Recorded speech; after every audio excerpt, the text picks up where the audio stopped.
How to fix invalid destination address in Honor Magic 7. So let's start the video. First of all, turn on or off flight mode 2 to 3 times. Now scroll down to your control center and here you can turn on or off flight mode 2 to 3 times like that.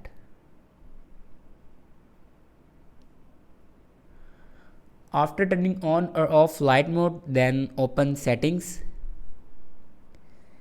In settings, scroll down and click on apps and then again click on apps. Now here you can click on messages app and open storage. Now here you can clear your messages app cache. After clearing the cache, then go back to the main page of your settings and then click on system and updates. On top you can see the option software update. Now click on it and here you can check your latest version will be updated or not.